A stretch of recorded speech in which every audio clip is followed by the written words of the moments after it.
আদালত আমাদের এই রিট পিটিশনটি একটি অবজারভেশন দিয়ে সামারিলি রিজেক্ট করেছেন এবং সেই অবজারভেশনে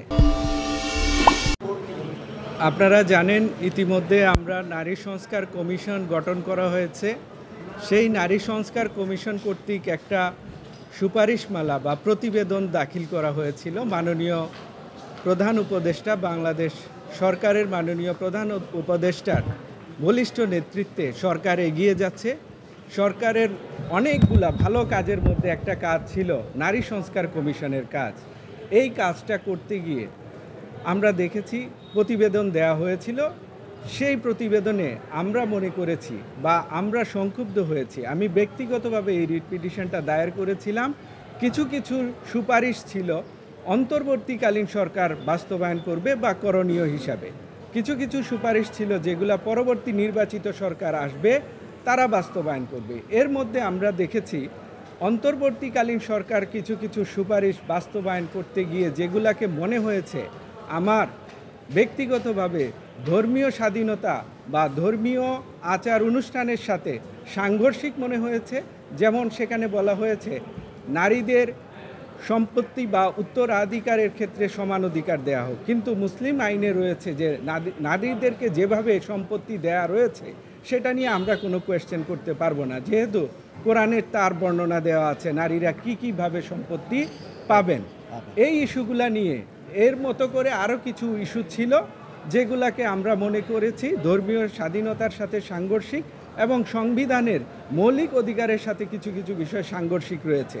সেই বিষয়গুলোকে আমরা চ্যালেঞ্জ করে এই রিট পিটিশনটা দায়ের করেছিলাম। আপনারা জানেন গত 19 তারিখে এই রিট পিটিশনের মোশন হিয়ারিং হয়েছে এবং আজ এই রিট পিটিশন 26 তারিখে মোশন হিয়ারিংয়ের যে শুনানিটা হয়েছে সেটার আদেশ প্রদানের জন্য আজকে দিন ধার্য ছিল। আমরা কোর্টে আজকে ছিলাম।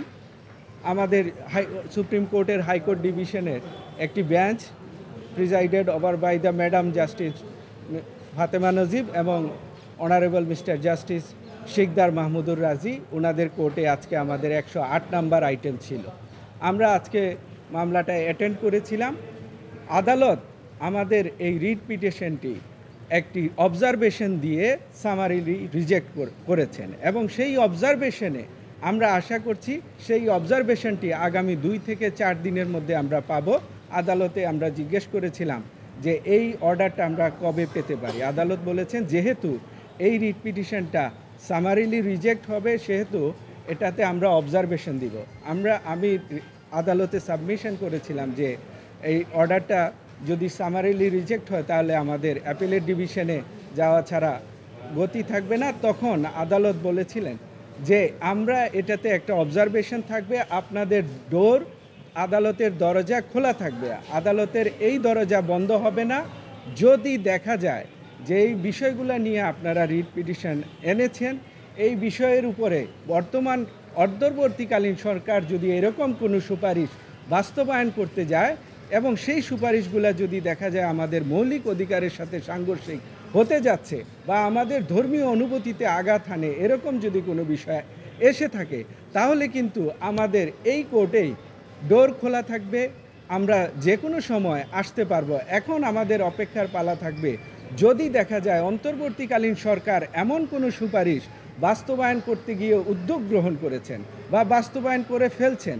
বা করে ফেলেছেন, এরকম যদি কোনো আমাদের কাছে নজরে আসে তাহলে সেই বিষয়গুলো নিয়ে আমাদের যেহেতু এই আদালতেই ডোর ওপেন আছে, আমরা আবার রিট পিটিশন নিয়ে হাজির হতে পারবো। আদালত আমাদেরকে বলেছেন যদি এরকম কিছু আপনারা দেখেন বা হয় তাহলে আপনাদের জন্য এই আদালতের ডোর ওপেন থাকবে। শুধু আপনাদের জন্য না, সকলের জন্যই এই আদালতের ডোর ওপেন থাকবে। এই অবজারভেশন দিয়ে আদালত আমাদের রিট পিটিশনটি সামারিলি রিজেক্ট করেছেন এবং আমরা আদেশটি পাওয়ার পরে আপনাদেরকে আপডেট জানাতে পারবো যে সেই আদেশে কি অবজারভেশন আছে। সেই অবজারভেশনগুলো পেলে আমরা আরও বেশি সুনির্দিষ্টভাবে আপনাদেরকে ইনফর্ম করতে পারবো।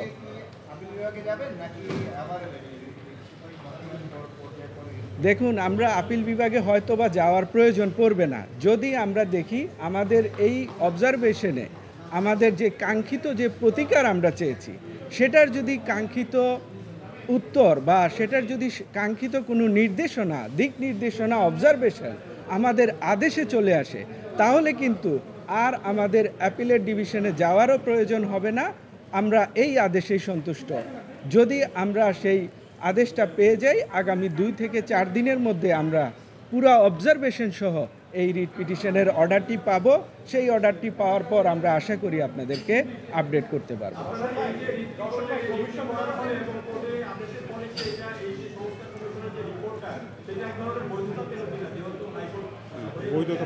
দেখুন, এটা বৈধতার বিষয় না, বৈধতা পাওয়া বা না পাওয়ার বিষয় না। বৈধতা পাওয়া না পাওয়ার বিষয়টা আসবে তখন যেগুলা অন্তর্বর্তীকালীন সরকারকে বাস্তবায়নের জন্য তারা করণীয় হিসাবে দেখিয়েছেন।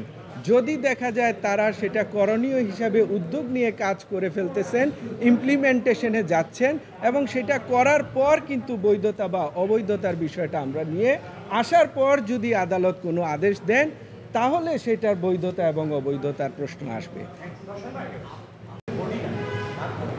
দেখুন, এটা কমিশন বডি না হলে এই কমিশনটা আসলো কোত্থেকে? এই কমিশন কিন্তু কোনো ডাইনিং টেবিলে গঠিত হয় নাই।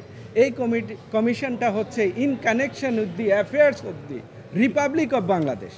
এই সরকারের স্ট্যাটুটরি অর্ডারের মধ্য দিয়ে এই কমিশন গঠন হয়েছে, এবং এই কমিশন কয়েকটা ভাগে কিন্তু প্রতিবেদনটাকে ভাগ করেছেন।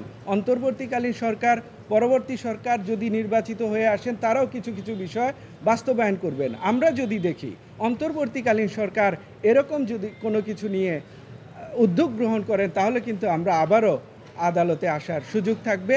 এবং আপনারা জেনে থাকবেন, আমি একটু আগে একটা প্রজ্ঞাপন পেয়েছি, এটা আমি এখনও পড়ে শেষ করতে পারি নাই, যে এই কমিশনকে সুন্দরভাবে কাজ করার জন্য 30শে মে, এই মাসেরই 30শে মে পর্যন্ত 31শে মে পর্যন্ত একটা সময় দেওয়া হয়েছে বলে আমি জেনেছি। আমি এই প্রজ্ঞাপনটা পড়ার পর আরও বিস্তারিত জানতে পারবো, তখন আপনাদেরকে আরও বেশি আপডেট জানাবো। ধন্যবাদ আপনাদের সবাইকে।